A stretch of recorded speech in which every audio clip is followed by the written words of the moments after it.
వీళ్ళు ఆరోపిస్తున్నట్టుగా ఆంధ్రప్రదేశే గనక జంగిల్ రాజ్ అయి ఉంటే, ఏదో జంగిల్ రాజ్ అని అక్కడెక్కడో ఉందని అంటారు కదా, అది ఆ పదం ఎక్కడో పట్టుకొచ్చారండి.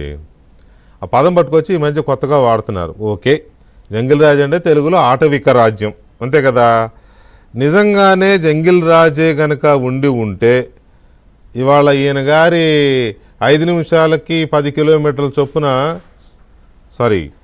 36 కిలోమీటర్లు 6 గంటలు, అంటే గంటకు 6 కిలోమీటర్ల చొప్పున యాత్ర సాగేదా జంగిల్ రాజ్ ఉంటే ఏపీలో? వెంకటకృష్ణ గారు,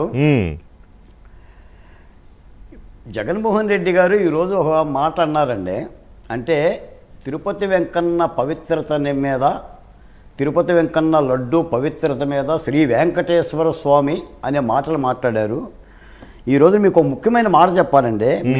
మేమే పరిశుద్ధులం, పరిశుద్ధాత్మలం అని చెప్పేసి జగన్మోహన్ రెడ్డి గారు లడ్డూలో ఏమీ జరగలేదు అనే మాటని ప్రపంచానికి చెప్పే పని చేస్తున్నారండి. నేను చెప్తున్నాను వెంకటకృష్ణ గారి మీ ద్వారా, జగన్మోహన్ రెడ్డి గారు పిత కుడి చెయ్యి బయటికి తీసుకొని పిత పుత్ర పవిత్రాత్మ నామమున ఆమెనని మీరు నమ్ముకున్న చిత్రపటం దగ్గరికి వెళ్ళండి.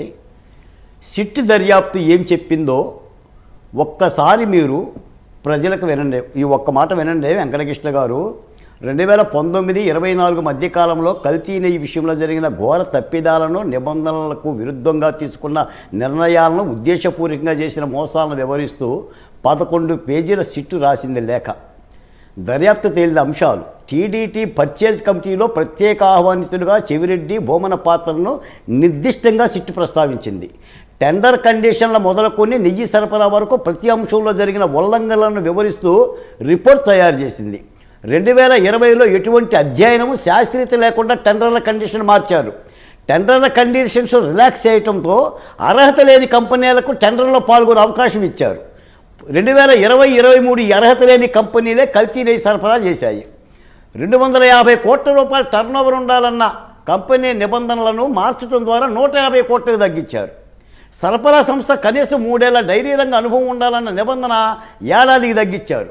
కనీసం రోజుకు 4 లక్షల లీటర్ల పాలు సేకరించాలన్న దాన్ని పూర్తిగా తొలగించి, అలాగే 12 లక్షల టన్నుల వెన్నను వెలికి తీయాల్సి ఉండగా దాన్ని 8 టన్నులు కుదించారు. అర్హత లేని డైరీలకు నుంచి కల్తీ నెయ్యి సరఫరా కొనుగోలు చేసి భక్తుల మనోభావాలను దెబ్బతీశారు.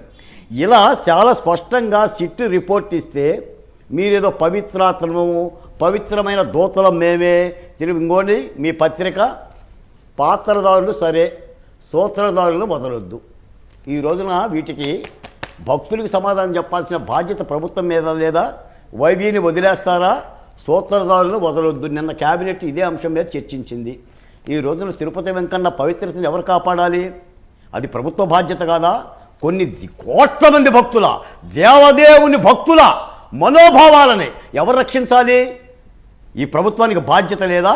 ఆ బాధ్యత నెరవేరుస్తుంటే మీరు కల్తీ చేసి, అపఖ్యాతి పాలు చేసి, తిరుపతి వెంకన్నకి డిక్లరేషన్ ఇవ్వటానికి కూడా మనసరాని మీరు పవిత్రత గురించి మాట్లాడుతున్నారు. మీకు ఒక మాట చెప్తాను వెంకటకృష్ణ గారు, నిజంగా శ్రీకృష్ణుడిలాగా అలుగుట్టయ్యే ఎరుంగని అజాత శత్రువే అలిగిన నాడు అని అన్నట్టుగా చంద్రబాబు నాయుడు గారు గనక ధర్మరాజు గారిలా కాకుండా జగన్మోహన్ రెడ్డి గారి కక్షపూరిత రాజకీయాల్లో 1% సడలింపించినా తెలుగుదేశం కార్యకర్తలు తాడేపల్లి వెళ్ళిపోతారు, బెంగళూరు వెళ్ళిపోతారు. అది తెలుసుకోవాలి జగన్మోహన్ రెడ్డి గారు. మీ వెకిలి మాటలకి, మీ వెకిలి చేష్టలకి, మురికి మాటలకి, రాయలేని పదాలకి ఫుల్ స్టాప్ పెట్టండి. మీరు ప్రజాస్వామ్యంలో ఉన్న నాయకులుగా గుర్తించండి. మీరు కులాలను రెచ్చగొట్టి, మతాలను రెచ్చగొట్టి, మీరు వ్యక్తిత్వ హననం చేసి, నేను చెప్తున్నాను ఇదే డిబేట్లో ఒక జనసేన మహిళ ఫోటో పెట్టి వీర మహిళ కాదు వీర్య మహిళ అని రాసిన నీ వైసీపీ సోషల్ మీడియాకి ఏం సమాధానం చెప్తా చెప్పండి? మీరు హన్నం చేయలేదా? ఏంటా ఫ్లెక్సీలు? మీ రాతలన్నీ ఫ్లెక్సీలే కదా. ఉదయాన్నే మీ పత్రికలో వచ్చాయి ఫ్లెక్సీ రాతలే కదా, అన్ని అబద్ధాలే కదా. చంద్రబాబు నాయుడు గారి చేతికి కత్తిచ్చిన నీ పత్రికకి ఒక ప్రమాణం ఉందా? ఆ ఫ్లెక్సీని ఏమంటారు జగన్మోహన్ రెడ్డి గారు?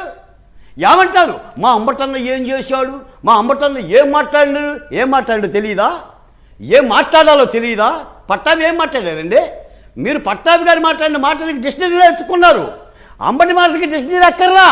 పచ్చిగా మన పాము గనక బుట్టలో నుంచి బయటకు వచ్చినట్టుగా కారులో నుంచి తలకాయ బయటికి పెట్టి మరి అక్కడికి పోలీసులు అధికారులు సార్ మీరు వెళ్ళండి సార్, మీరు వెళ్ళండి సార్, ప్లీజ్ సార్ అని చెప్పి అంటున్నా కూడా నువ్వు పెద్ద పోటుగాళ్ళలాగా వచ్చేసి రెచ్చగొడితే ఏమంటారండి దాన్ని?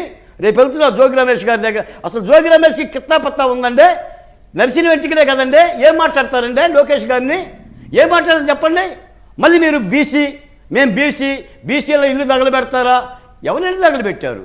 అంబటి రాంబాబు గారిని హత్య చేయడానికి 5,000 మంది కార్యకర్తలు కావాలా? హత్య చేస్తారట? అసలు తెలుగుదేశం పార్టీ కార్యకర్తలకు ఆ నైజమే ఉంటే ఇప్పుడు అవసరమా? ఆ మాత్రం చేయలేరా? ఈ రాష్ట్రం నుంచి వెళ్ళగొట్టారు కదండి తెలుగుదేశం కార్యకర్తల్ని.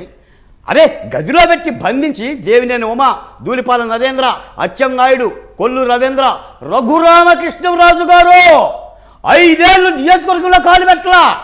నియోజకవర్గానికి నోచుకోలేకపోయింది కదా ఒక పార్లమెంట్ ఎంపీ చంద్రబాబు నాయుడు గారిని ఎంత హేళన చేశారు, ఎంత మురికి మాటలు మాట్లాడారు. ఏంటి సార్ ఇవన్నీ? ఇప్పటికైనా జగన్మోహన్ రెడ్డి గారు ఫుల్ స్టాప్ పెట్టండి. మీరు పెదబాల శిక్ష చదవండి, వేమన శతకం చదవండి, సుమతి శతకం చదవండి. మీ జగన్ శతకం వద్దు, సర్లే సజ్జల శతకం అసలు వద్దు. సర్లేండి, రాసిచ్చిన స్క్రిప్ట్ చదవగానే పెద్ద బాల శిక్ష, చిన్న బాల శిక్ష, మీరు అన్ని సార్ ఏదన్నా కొంచెం ఈజీగా చేసే సలహాలు ఇవ్వండి సార్. సాధ్యం కాని సలహాలు ఎందుకు ఇస్తారు బాలకోటే గారు? మీరు సాధ్యపడకపోతే ప్రజలే సమాధానాలు చెప్తారు. తెలుగుదేశం కార్యకర్తలు నేను చెప్తున్నాను సార్, ఎపిసోడ్తో అంబటి ఎపిసోడ్తో ఇక ఈ మురికి మాట వెంకన్న గారు వీళ్ళు మాట్లాడితే రెడ్ బుక్ రాజ్యాంగం ఉంది, రాష్ట్రపతి పాలన పెట్టాలి, రెడ్ బుక్ రాజ్యాంగం ఉంది, రాష్ట్రపతి